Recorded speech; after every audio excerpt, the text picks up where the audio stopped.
What's going on, guys? It's been a long time and I am back. I'm kind of revamping my channel and I'm gonna keep all the old videos up, but I'm also gonna be doing new ones and possibly some live.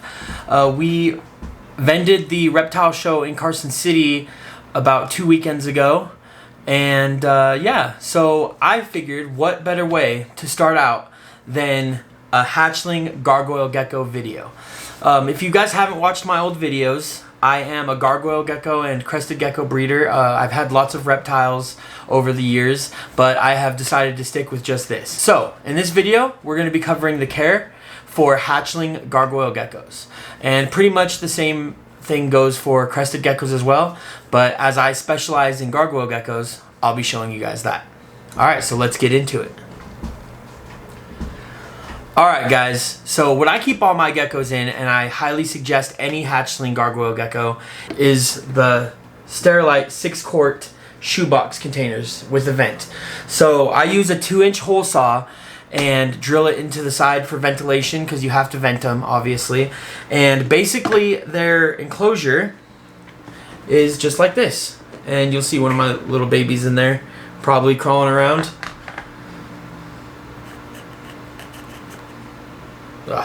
You don't see him. So I did this video to kind of show you guys with the poop and everything in there, because you definitely want to be able to see that. So let me show you the little guy. And this is a hatchling. He's just a tiny little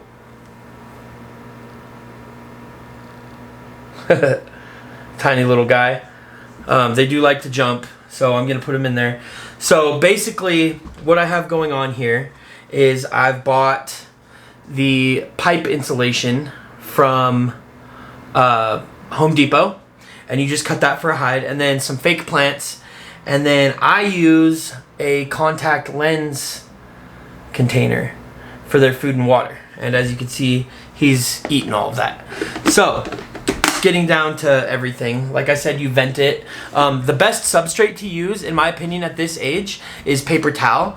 You can keep it cleaner, and you can also monitor for poops, which is why I left that enclosure dirty, because it's very easy to see the poops and everything that they have.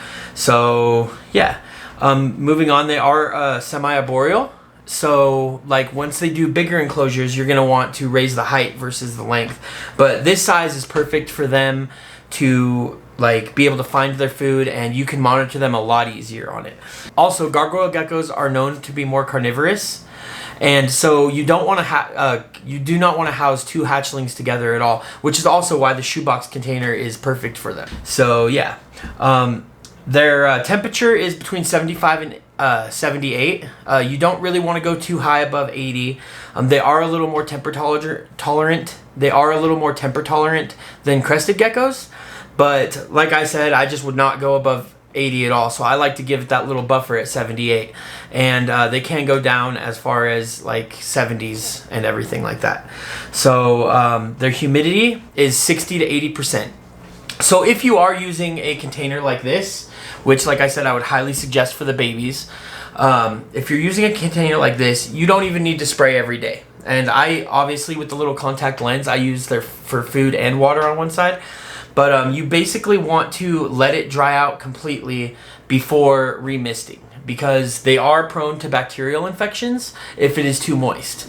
So you just, like with these containers, I spray it down one day, and usually the drops are still on it the next day. So I spray it one day, let it go until the humidity drops and it dries out, and then spray it again. So usually I spray it on a Monday, and then I'll have to spray it again on a Wednesday.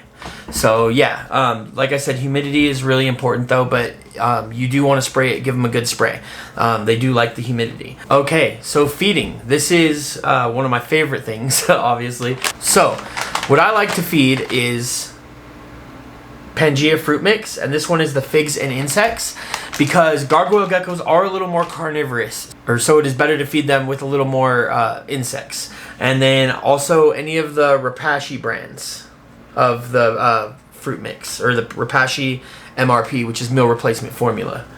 And then with gargoyle geckos, they are more carnivorous, and they so you'll feed them insects once a week, and I feed about 5 baby dubia roaches once a week, and I dust it with calcium plus. Now with the food, with the Repashy and the Pangea, the cool thing about it is you mix 1 part of the powder to 2 parts water, and you kind of make it into a smoothie type consistency, and then you just pour it in their bowls, and I switch that out every other day. So you guys are probably asking, what about UVB and heat and things like that? They do best in 75 to 78 degrees ambient temperature. So you don't need to use heat or UVB. When they get older, you can use UVB, and I will show you how to do that in my next video, which is going to be adult Gargoyle Gecko care. But yeah, for now, we don't even have to worry about that. And they don't even need it their whole lives. I just supplement some of mine with it, mostly my females. But like I said, we'll get into that in the next video. So anyways, that is my Gargoyle Gecko Hatchling Care. If you liked this video and you found it helpful, please hit that like and subscribe button down below and tick that bell for notifications for when my next videos come up. Like I said, we're revamping our YouTube, so there will be a lot more videos to come. And I will close this out with showing you guys the little gecko one more time.